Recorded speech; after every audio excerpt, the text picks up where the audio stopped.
ரொம்ப சின்ன வயசில் அந்த பேடுன்னு ஒரு ஆல்பம் வந்துச்சு. அதுக்கு அடுத்து டேஞ்சரஸ் வரும்போது அதோட லிரிக்ஸ் அதிலே இருந்தது. அடுத்து ஹிஸ்ட்ரி ஃபோல்டடாக இருக்கும்.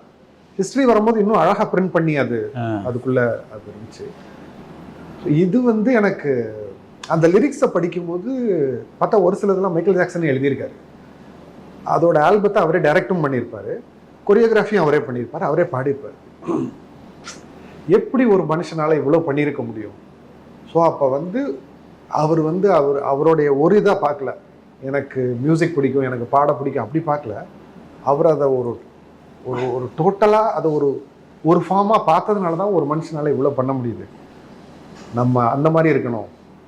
அவர் மாதிரி டான்ஸ் வேணால் ஆட முடியாது, மற்ற எல்லாத்தையும் நம்ம ட்ரை பண்ணணும். ஒரு சினிமாங்கிற ஆர்ட் ஃபார்முக்குள்ளே எல்லாத்தையும் ட்ரை பண்ணணும், எக்ஸ்ப்ளோர் பண்ணணுங்கிறதுக்கு அதுதான் ஃபர்ஸ்ட். இது புரட்சி தமிழரின் எழுச்சி பயணம். மக்களை காப்போம், தமிழகத்தை மீட்போம்.